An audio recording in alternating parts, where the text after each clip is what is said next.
بہت وقت پہلے ایک دور دراز سلطنت میں نصیبو جادوگرنی نام کی ایک بوڑھی عورت رہتی تھی۔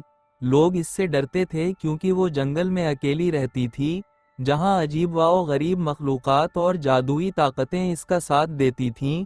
کچھ لوگ کہتے کہ وہ خطرناک ہے، جبکہ کچھ کا ماننا تھا کہ اس کے پاس تقدیر بدلنے کی طاقت ہے۔ ایک دن سلطنت کے شہزادہ اذلان کو ایک پراسرار بیماری نے جکڑ لیا۔ کوئی طبیب اسے ٹھیک نہ کر سکا، اور بادشاہ نے اعلان کیا کہ جو بھی اس کے بیٹے کو بچائے گا اسے بڑا انعام دیا جائے گا۔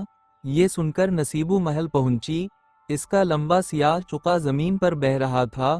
درباری خوفزدہ ہو گئے، مگر بادشاہ نے بیٹے کی جان بچانے کے لیے اسے اجازت دے دی۔ نصیبو نے نایاب جڑی بوٹیوں سے ایک خاص دوا تیار کی اور قدیم منتر پڑھ کر شہزادے کے لبوں پر ایک قطرہ رکھا۔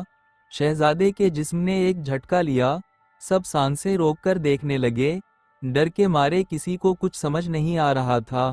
پھر اچانک شہزادے کے چہرے پر رنگت لوٹ آئی اور وہ ایک دم سیدھا ہو کر بیٹھ گیا، بالکل تندرست۔ بادشاہ خوشی سے جھوم اٹھا اور نصیبو کو سونے، جواہرات اور محل میں رہنے کی پیشکش کی، مگر وہ مسکرا کر بولی، سچی طاقت دولت میں نہیں بلکہ دوسروں کی مدد کرنے میں ہے۔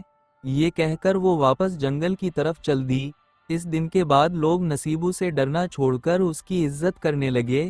انہیں احساس ہوا کہ ہمیشہ ظاہری شکل و صورت پر فیصلہ نہیں کرنا چاہیے، کیونکہ اصل عظمت نیکی اور خلوص میں ہوتی ہے۔